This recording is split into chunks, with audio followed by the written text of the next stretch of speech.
ایک زازان نام کا گویا تھا، آواز بڑی سریلی تھی۔ شراب خانے میں جب محفلیں سجتی تھی تو معاذ اللہ وہ گانے گایا کرتا تھا، سریلی آواز تھی۔ حضرت عبداللہ ابن مسعود حضور کے صحابی، حضور نے فرمایا عبداللہ ابن مسعود اسی طرح قرآن پڑھتے ہیں جس طرح میرے اوپر نازل ہوا تھا۔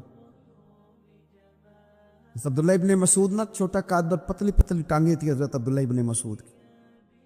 ایک دن درخت پہ چڑھے ہوئے تھے تو کچھ لوگوں نے بچے کرتے ہیں مذاق، معاذ اللہ کچھ نے کہا کتنی پتلی ٹانگیں۔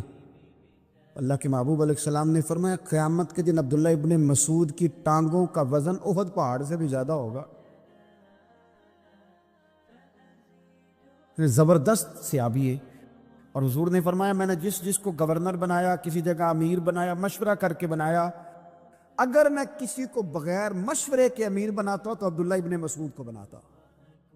حضرت عبداللہ ابن مسعود گزر رہے تھے تو وہ جو زازان نام کا گویا تھا وہ گانے گا رہا تھا، سریلی آواز کانوں میں آئی، کھڑے ہو کے کہنے لگے کون ہے؟ کہا جناب زازان نام کا گویا ہے۔ مصطفیٰ کریم کے شانوں والے غلام کی زبان سے لفظ نکلے، کتنی سونی آواز ہے، کاش یہ قرآن پاک کی تلاوت کرتا۔ اللہ اکبر، کاش کوئی ایسا ہو تو صحیح جو ہمیں کہے کہ کاش یار تو قرآن پڑھتا، کتنی سونی آواز ہے، کاش تو نعت پڑھتا۔ کوئی کہے تو صحیح، کوئی کہتا ہی نہیں، کوئی کہتا ہی نہیں کتنا سونا چہرہ ہے، کاش اس پہ داڑھی ہوتی، کوئی کہتا ہی نہیں میری ملت کے جوانوں۔ حضرت عبداللہ ابن مسعود کہنے لگے کاش یہ قرآن پاک پڑھتا، یہ کہہ کے چلے گئے۔ باہر وہ نکلا جب سارے لوگ باہر نکلے اس معاذ اللہ بری مجلس سے، تو چیم گوئیاں ہو رہی تھی کہ آج تو یہاں حضرت عبداللہ ابن مسعود بھی آئے تھے۔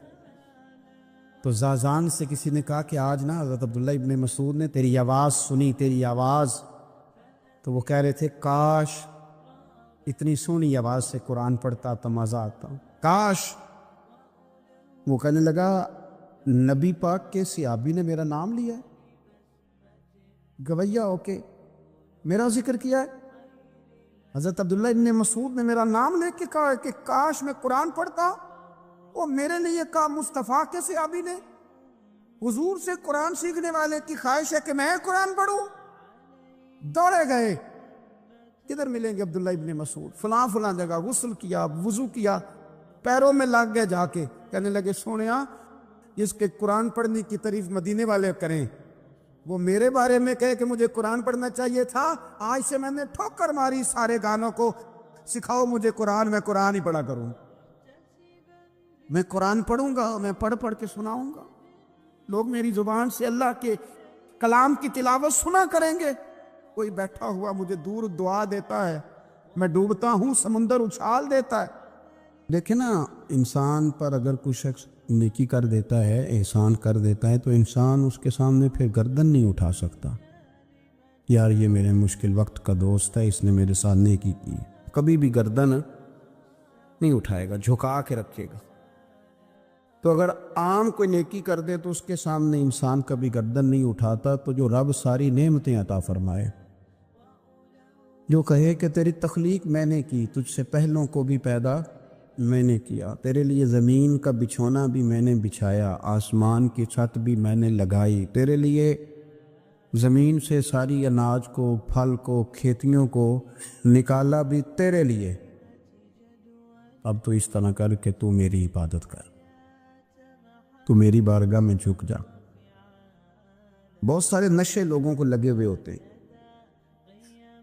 ہر آدمی کوئی نہ کوئی نشہ کرتا ہے، کوئی دولت کا کرتا ہے، کوئی شہرت کا کرتا ہے، کوئی اپنی تعریف کا نشہ کرتا ہے، دو چار لوگوں سے تعریف سن کے مطمئن ہو جاتا ہے۔ ناراض تو نہیں ہو گیا اس جملے سے؟ آپ کرتے ہیں لوگ دولت کا نشہ بھی، یہ جب نقصان ہوتا ہے تو بندے بیمار نہیں ہو جاتے؟ پیسے ڈوب جاتے ہیں تو لوگ بیمار نہیں ہو جاتے؟ تو اس کا مطلب یہ ہوتا ہے کہ نشہ ٹوٹ گیا ہے۔ اب بہک ہوئے ہیں تھوڑے سے تو کانپتے ہیں، تڑپتے ہیں، پریشان۔ نشہ ہی اسی طرح ہی کرتا ہے نہیں ملتا تو پریشان ہوتا ہے۔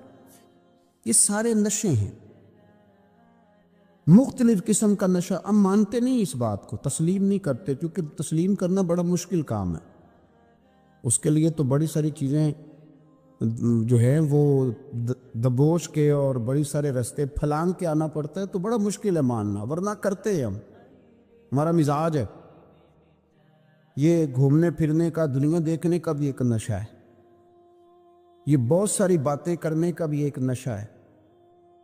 گپ شپ کا بھی ایک نشہ ہے. دو چار لوگوں کی جب تک پگڑیاں نہ کھول لیں، بعض لوگوں کو نیند نہیں آتی. یہ غیبت کا، چغلی کا، بددیانتی کا، یہ بھی ایک نشہ ہے. اس پر ملا رومی رحمۃ اللہ نے بڑا کلام لکھا ہے. وہ کہتے ہیں مانگ کے کھانے کا بھی نشہ ہے.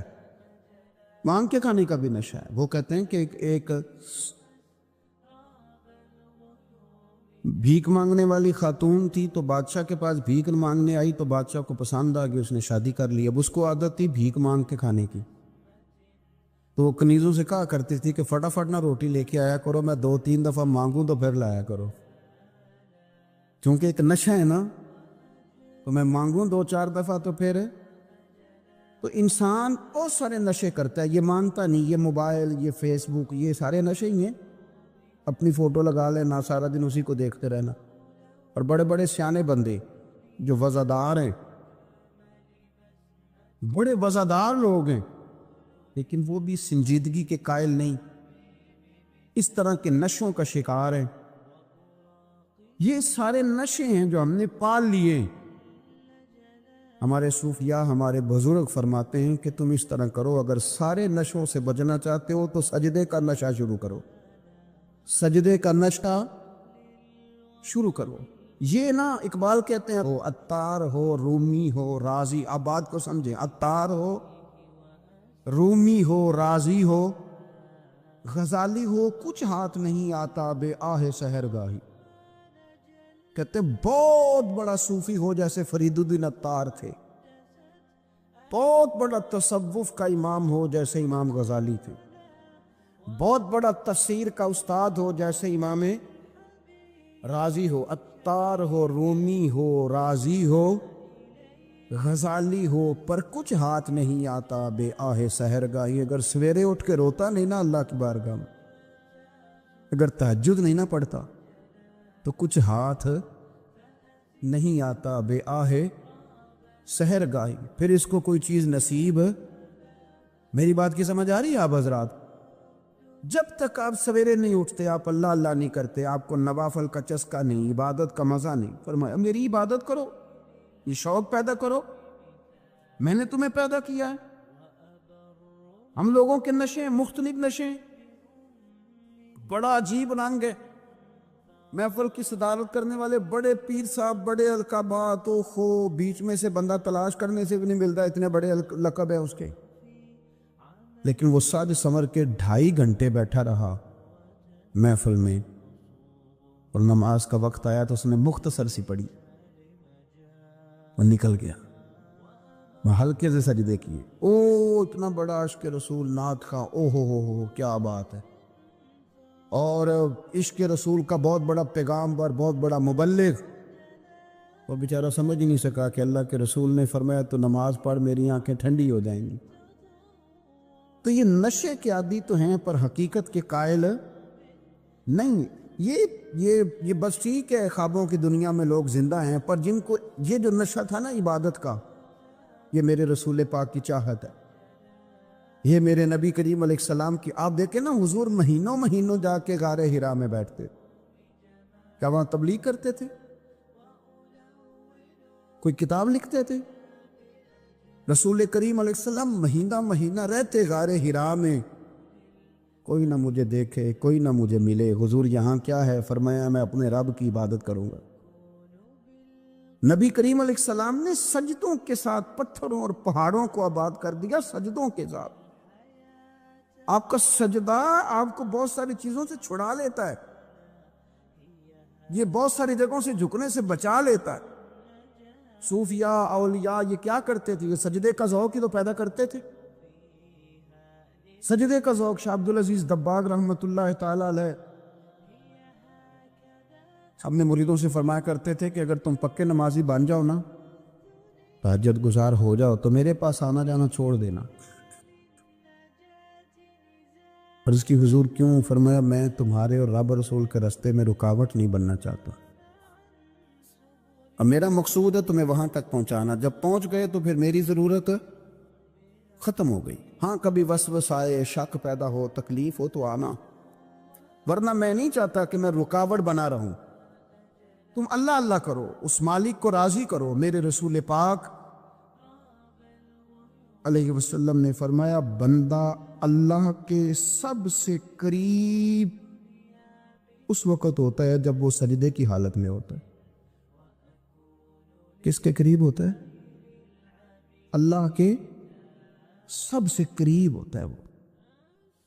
وہ بڑا نیڑے ہے رب کے، بڑا قریب ہے، اس لیے کہ وہ حالت سجدہ میں، وہ جب سجدے کرتا ہے نا، اس کی بارگاہ میں جب جھک جاتا ہے۔ آپ ذرا سجدے کی کیفیت دیکھیں نا، زبان بھی یہاں ہے، آنکھ بھی یہاں ہے، کان بھی، عقل بھی ساری، اس نے سارا کچھ رکھ دیا سجدے۔ آپ وہ کبھی پیچھے جائیں تو دیہاتوں میں کہا جاتا تھا ناک سے نکیریں نکالو، بہت بڑی سزا ہوتی تھی نا، ناک سے نکیریں نکالو، بڑی سزا ہوتی تھی۔ تو اس نے کہا مالک مجھے کسی نے کہا نہیں، پر دیکھنا میں نے رکھ دی ساری عقل سجدے میں، اور رکھ کے کہا کیا؟ سبحان ربی یا اللہ، اللہ میں پست ہوں تو اعلیٰ، اللہ تو میرا رب ہے اور تو سب سے اعلیٰ اتنا۔ اور فرمایا جب یہ اس کیفیت میں ہوتا ہے تو پھر یہ اپنے رب کے قریب ہوتا ہے۔ کثرت عبادت، نوافل۔ ہمارے ہاں عمرے کی قرآن اندازی محفلوں پہ ہونے لگ گئی ہے، حالانکہ حدیث سے ثابت نہیں۔ میں دوستوں سے کہتا ہوں جائز ہے، کرنی چاہیے، عمرے کی قرآن اندازی جائز ہے، پر کسی حدیث میں نہیں آئی کہ قرآن اندازی کرو عمرہ کرو۔ حدیث میں قرآن اندازی یہ آئی ہے کہ نبی پاک علیہ السلام نے فرمایا تمہیں پتہ چل جائے نا پہلی صف کا ثواب کتنا ہے، تم قرآن اندازی کرو۔ عمرے کی قرآن اندازی کا تو پوسٹر چھپتا ہے، تو یہ والی قرآن اندازی کب ہونی ہے؟ ہونی چاہیے کہ نہیں؟ حضور نے فرمایا تمہیں پتہ چلے کہ اس کا ثواب کتنا، تو تم قرآن اندازی کرو، تم قرآن ڈالو۔ جب آپ نماز پڑھ رہے ہوتے ہیں، جب آپ کا مصلی آباد ہوتا ہے، صلاح الدین ایوبی ایک بزرگ سے ملاقات ہو گئی بیت المقدس پر، قبضہ تھا عیسائیوں کا، تو صلاح الدین بڑے پریشان تھے۔ وہ بابا جی کہنے لگے پتر کیا ہوا؟ کہنے لگے حضور پتہ چلا ہے دشمن کے 2 بحری بیڑے اسلحہ لے کے آ رہے، مسلمان پہلے ہی کمزور ہیں، اور اب اگر 2 بحری بیڑے اور آ گئے تو حضور مسئلہ بن جائے گا۔ تو میں پریشان ہوں کہ کس طرح یہ کم مسئلے والی ہماری فوج ہے کیسے مقابلہ کرے گی۔ تو بابا جی کہنے لگے پتر اس طرح کرنا، آج رات تو بھی دعا کرنا اور میں بھی کروں گا، تو بھی دعا کرنا، آپ ناراض نہ ہونا، ہم تو پیروں والے ہیں، ہم تو پیروں کے نوکر غلام ہیں، ہمارا تو گزارا ہی نہیں، ہمیں تو ملتا ہے سارا کچھ وہاں سے۔ پر میرا سوال یہ ہے کہ تعویذ لینے جاتے ہو نفل کیوں نہیں پڑھتے؟ رات اللہ اللہ کیوں نہیں کرتے؟ یہ بھی تو ہمارے بزرگوں کا ہی طریقہ ہے، انہوں نے تو ہمیں سکھایا ہے۔ صلاح الدین ایوبی سے بزرگوں نے کہا کہ رات آج نا اللہ اللہ کرنا، تو میں تیرے لیے دعا کروں گا، تو بھی دعا کرنا۔ تو بندہ جب دکھی ہوتا ہے تو سجدہ کرتا ہے، تو پھر ہی تو مصلی بھیگ جاتا ہے، پھر ہی تو مزہ آتا ہے۔ سکھی بندہ تو کعبے جا کے نہیں روتا، دکھی تھے، تکلیف تھی، تو سر رکھا سجدے میں تو تڑپ گئے۔ اور وہ بابا جی کہتے ہیں میں مسجد آیا تو صلاح الدین چیخے مار کے رو رہا تھا اور کہہ رہا تھا مالک میں کوئی اپنی شان کے لیے تو نہیں نہ لڑ رہا، اللہ کو میں کوئی قبضوں کے لیے تو نہیں لڑ رہا، مالک تیرے لیے لڑ رہا ہوں، مجھے بے آبرو نہ کرنا، میری مدد فرمانا۔ کہتے ہیں میں آیا تھا کہ مسجد میں دعا کروں گا، پر صلاح الدین ایوبی کو روتے دیکھا تو میں لوٹ گیا۔ تو سویرے صلاح الدین ملے تو بڑے خوش تھے۔ میں نے کہا پتر کیا ہوا؟ کہنے لگے حضور وہ بحری بیڑے 2 آ رہے تھے نا اسلحہ لے کے، دونوں ڈوب گئے پانی میں ڈوب گئے۔ تو بابا جی کہنے لگے صلاح الدین وہ پانی میں نہیں ڈوبے، وہ تیرے آنسوؤں میں ڈوب گئے، وہ غرق ہو گئے، وہ جو تو نے مصلی بات کیا تو وہ تیرے آنسوؤں میں ڈوب گئے، وہ غرق ہو گئے، وہ تباہ، اتنے قیمتی تھے تیرے آنسو کے بہا لے گئے دشمن کے بحری بیڑوں کو۔ میرے بھائی ٹھیک ہو گیا جی، میرے عزیز سمجھ لیں اس بات کو ہمیشہ کے لیے، اور اس پر غور کرنے اچھے طریقے سے کہ میرے رسول کریم سید عالم صلی اللہ علیہ وسلم نے نا ہماری توجہ دلائی، حضور نے ہمیں بتلایا، ہمارا ذوق بڑھایا عبادت کی طرف۔ ایک صحابی تھے حضرت ابو فاطمہ رضی اللہ تعالیٰ عنہ، یہ ترمذی شریف کی حدیث ہے۔ نبی پاک علیہ السلام نے فرمایا، ابو فاطمہ قیامت کے دن مجھ سے جلدی ملنا چاہتے ہو کہ دیر کے ساتھ؟ تو کہنے لگے حضور کون ہوگا جو دیر سے ملنا چاہے، ہم نے تو جان دے دی وعدہ دیدار پر۔ اعلیٰ حضرت فرماتے ہیں جان دے دی وعدہ اور نقد اپنا دام ہو ہی جائے گا۔ مجھے لگتا ہے کہ یہ سودا نقد و نقد ہو جانا ہے، کیونکہ ہم نے جان دے دی وعدہ دیدار پر۔ آپ نے وعدہ کیا تھا کہ مریں گے تو پھر زیارت ہوگی، تو مر گئے ہم زیارت کی خاطر۔ جان دے دی وعدہ دیدار پر، تو نقد اپنا دام ہو ہی جائے گا۔ اے رضا ہر کام کا ایک وقت ہے، دل کو بھی آرام ہو ہی جائے گا۔ تو حضرت ابو فاطمہ رضی اللہ تعالیٰ عنہ سے نبی پاک صلی اللہ علیہ وسلم نے فرمایا جلدی ملنا چاہتے ہو کہ دیر سے؟ عرض کی حضور فٹافٹ ملنا ہے، میں نے قیامت کے دن آپ سے جلدی ملنا ہے۔ تو نبی پاک علیہ السلام نے فرمایا پھر اس طرح کرنا، دنیا میں رہ کے سجدے زیادہ کرنا، پھر سجدے زیادہ کرنا، قیامت میں ملاقات جلدی ہو جائے گی، قرب ملے گا تمہیں۔ اپنے بچوں کے اندر دیکھیں نا، ہم شوق پیدا کرتے ہیں، ہمیں صحیح لفظ نہیں بولنے آتے پر ہم بچوں میں شوق پیدا کرتے ہیں کہ پتر ڈاکٹر بن جائے گا تو بڑا نفع کرے گا، تو لوگوں کی خدمت کرے گا، ملک و ملت کی خدمت کرے گا، تیرے ابا کا نام روشن ہوگا، تیرے دادا کی تعریفیں ہوگی۔ ہم یہ ذوق پیدا کرتے ہیں، ہم اپنے نوجوانوں کے اندر یہ فکر پیدا کرتے ہیں، انہیں ہم سمجھاتے ہیں کہ میاں جب تم پڑھو گے، محنت کرو گے تو فلاں آدمی کی طرح تمہارا نام ہوگا۔ یہ جتنا ذوق ہم بچوں کے اندر ان چیزوں کو پیدا کرتے، ہمیں حکم ہے کسی طرح ہم ذوق پیدا کریں کہ پتر نماز پڑھے گا تو اللہ راضی ہو جائے گا، تو سجدہ کرے گا۔ دیکھیں نا میرے رسول کریم علیہ السلام نے فرمایا 7 سال کے بچے کو مسجد لے کے جاؤ، یعنی اسے شوق دلاؤ، اس کے اندر یہ خاصیت پیدا کرو کہ اس کا دل کرے مسجد میں جانے، اس کے اندر یہ خصوصیات لاؤ کہ وہ ہمارے ہاں نا ہر چیز کو پروموٹ کیا جا رہا ہے، ہر چیز کو، یعنی سر سنگیت سکھانے کے لیے اکیڈمیاں بن گئی ہیں، ہر شے پروموٹ ہو رہی ہے۔ عبادت کا جذبہ کم ہوتا جا رہا ہے، اللہ کا ذوق ہمارے اندر نہیں رہا، اور اتنا مشکل ہم نے اپنے لیے بنا لیا ہے کہ وہ بندہ جو بڑی زبردست مذہبی گفتگو کر رہا تھا اور تگڑی بات کر رہا تھا، کیا بات ہے، لیکن نماز کے بارے میں کمزوری دکھا جاتا ہے، نوافل کے بارے میں وہ چپکے سے نکل جاتا ہے۔ امام احمد بن حنبل رحمۃ اللہ تعالی علیہ، مسند امام احمد بن حنبل 14 جلدوں میں ہے مارکیٹ میں، اور مجھے تو خیر پسندی بڑی ہے، میں نے کئی دفعہ پڑھی ہے، اور کیا بات ہے امام احمد بن حنبل کی، کیسے تگڑے قسم کے محدث تھے، اور اللہ نے کتنا انہیں اعزاز عطا فرمایا ہوا۔ یہ کوڑے بھی کھاتے تھے دین کی خاطر، سارا کرتا لہو سے بھر بھی جایا کرتا، بڑا اعزاز والا شخص تھے، بڑے اعزاز والے، حدیثیں جمع کرنا، حدیثیں لکھنا، حدیث پڑھانا، سارا دن رہتے تھے، کہہ سکتے تھے کہ میں کر تو رہا ہوں کام، اور حدیث بھی موجود ہے کہ عالم عابد سے افضل ہوتا ہے، پر اس کے باوجود امام احمد بن حنبل رحمۃ اللہ علیہ 300 نفل فرض نمازوں کے علاوہ پڑھا کرتے تھے، 300 نوافل روز پڑھا کرتے تھے۔ ان کے بیٹے نے کہا ابا جی مکان خریدنا ہے تو وہ جگہ کہاں کر کے لوں، بہت ساری آبادیاں، تو فرمایا پتر وہاں لینا جہاں مسجد قریب ہو۔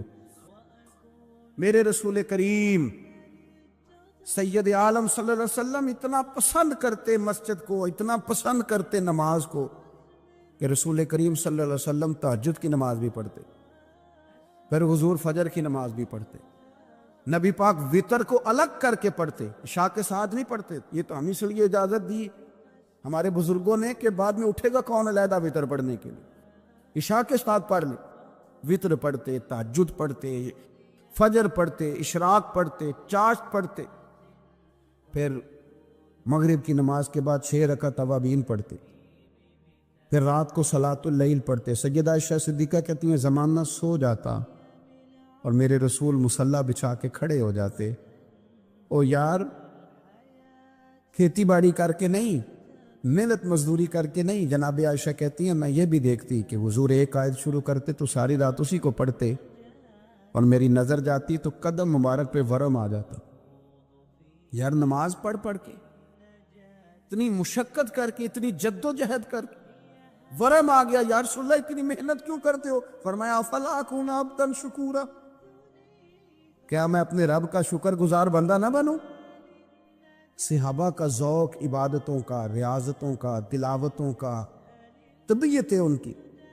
مستدرک کے اندر حدیث ہے، رسول کریم صلی اللہ تعالی علیہ وآلہ وسلم کی پیاری زوجہ حضرت عائشہ صدیقہ رضی اللہ تعالی عنہ فرماتی ہیں نبی پاک کی بارگاہ میں عرض کیا گیا یا رسول اللہ صلی اللہ تعالی علیہ وسلم ذرا ارشاد فرمائیے گا عورت پر سب سے زیادہ حق کس کا ہے؟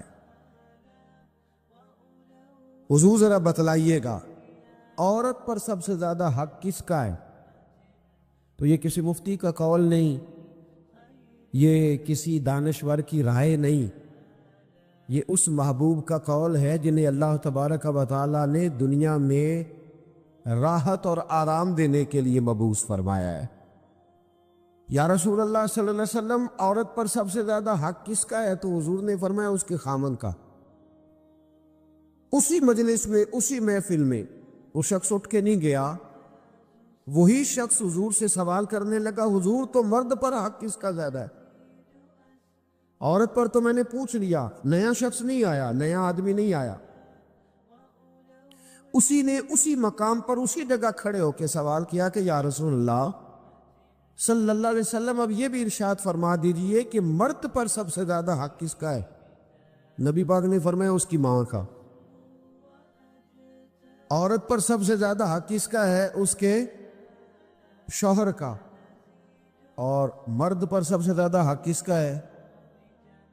اس کی ماں کا۔ یہ حقوق، یہ تعین ہے جو نبی پاک صلی اللہ علیہ وسلم نے کر کے دیا۔ یہ حقوق کی وہ والی وضاحت ہے، اور یہ ہر آدمی کا وہ والا مقام ہے جو میرے محبوب علیہ الصلوۃ والسلام نے اپنی امت کو خود بتایا ہے کہ یہ اس کی جگہ ہے اور یہ اس کی جگہ ہے۔ اب یہاں ایک بات اور قابل غور ہے، مرد کی عورت پر بھی حقوق ہیں، عورت کے مرد پر حقوق ہیں۔ انشاءاللہ تعالیٰ ایک موضوع آ رہا ہے، اس میں ان چیزوں کی کچھ زیادہ وضاحت کروں گا، یہاں صرف اشارہ دیتا ہوں۔ نبی پاک صلی اللہ علیہ وسلم کی خدمت میں ایک عورت حاضر ہوئی، اس نے عرض کی یا رسول اللہ صلی اللہ علیہ وسلم مجھے بتائیے گا مرد کے کیا حقوق ہیں، اگر میں ادا کر سکتی ہوں تو شادی کروں، حضور ذرا بتلائیے گا۔ تو یہ حدیثیں ہم نے بیٹیوں کو رٹانی ہے، یہ حدیثیں ہم نے بہنوں کو یاد کرانی ہے۔ میرے نبی پاک علیہ الصلوۃ والسلام سے پوچھا، امام حاکم نے لکھا ہے کتاب البر کے اندر، اس کو ابن جوزی علیہ الرحمٰن نے نقل کیا ہے، یا رسول اللہ صلی اللہ علیہ وسلم مجھے بتائیے گا خامند کے حقوق کیا ہے؟ اور خاتون عرض کرتی حضور اگر تو میں ادا کر سکتی ہوئی تو نکاح کروں گی ورنہ نہیں کروں گی۔ اللہ کے رسول صلی اللہ تعالی علیہ وآلہ وسلم نے ارشاد فرمایا بھئی بات یہ ہے کہ اگر خامند کے جسم سے پیپ نکلے، ریشہ نکلے اور خون نکلے، عورت اپنی زبان سے صاف بھی کرے تو پھر بھی خامند کا حق ادا نہیں ہوتا۔ اور نبی پاک صلی اللہ علیہ وسلم نے وضاحت کر دی، کسی جگہ آپ کو نہیں ملے گا کہ اللہ کے محبوب نے فرمایا ہو کہ میں اگر سجدہ جائز ہوتا تو میں لوگوں سے کہتا مجھے کرو، یہ کہیں نہیں فرمایا، حالانکہ امام الانبیاء ہیں۔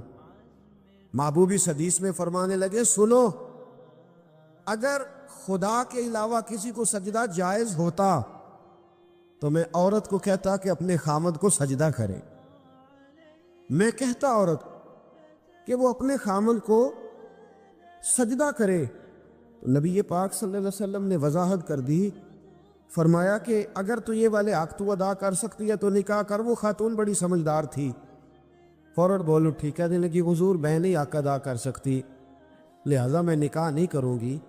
میرے عزیز، عورت کو ذمہ داری سونپی۔ پھر میرے نبی پاک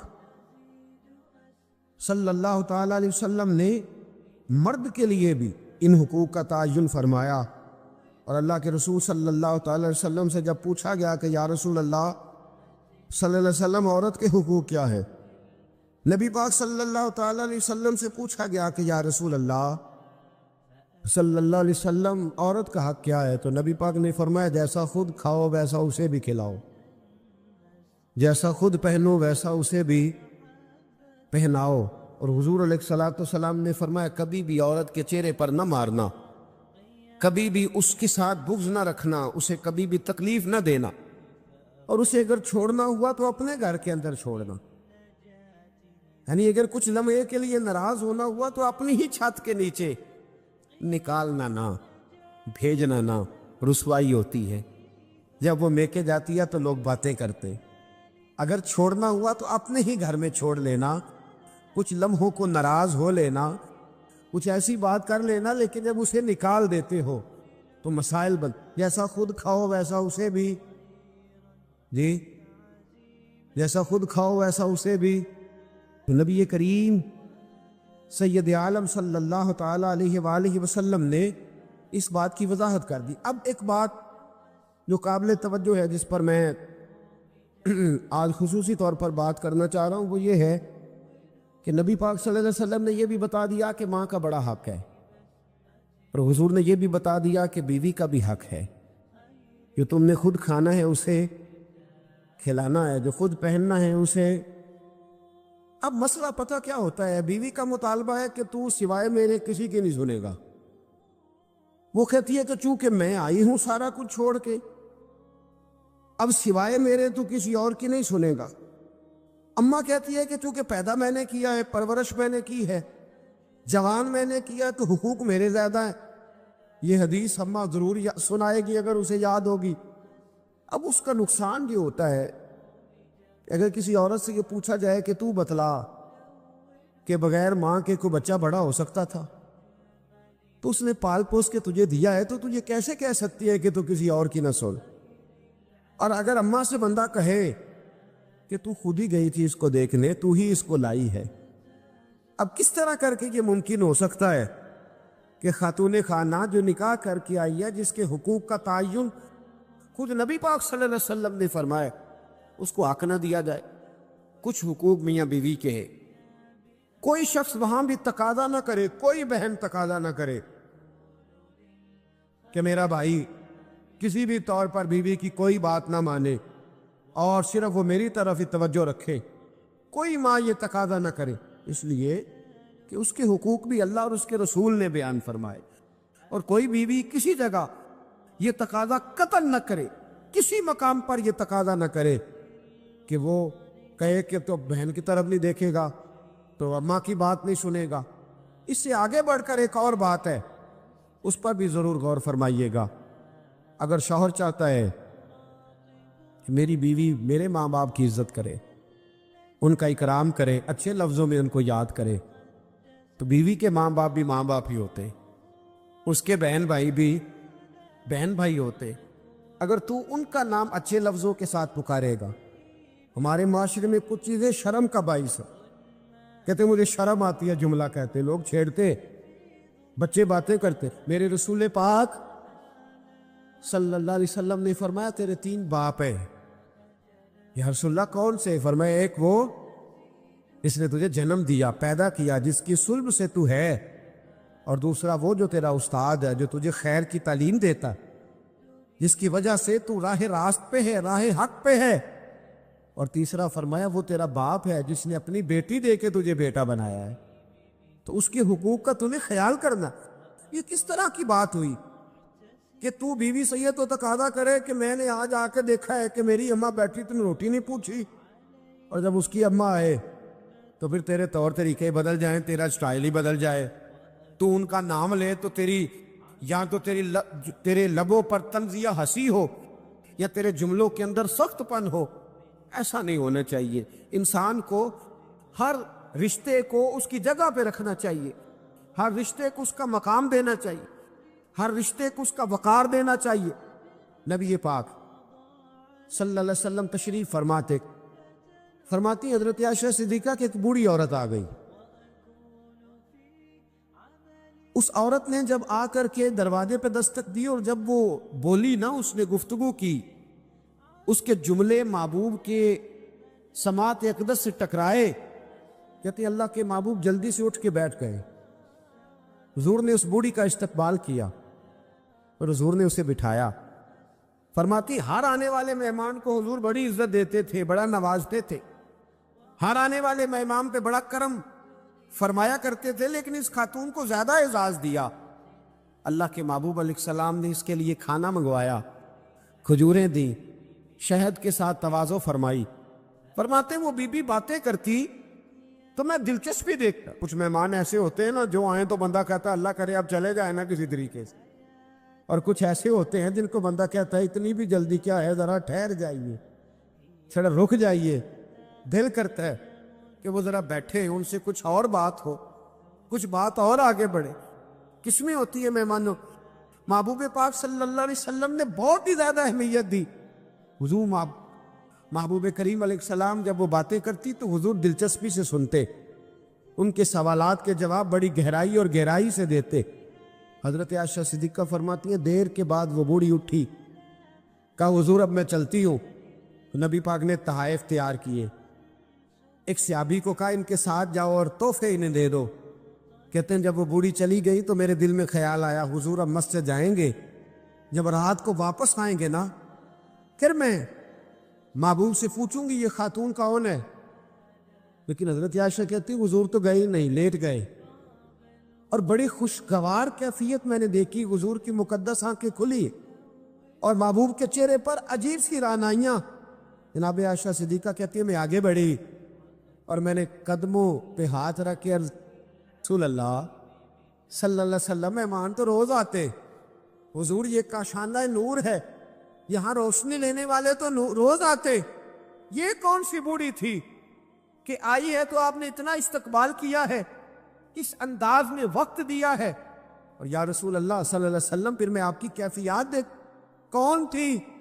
کہتے حضور اٹھ کے بیٹھے اور میں نے حضور کی آنکھوں میں آنسو چمکتے دیکھے. محبوب فرمانے لگے عائشہ یہ میری پہلی زوجہ سیدہ خدیجہ الکبریٰ کی سہیلی تھی.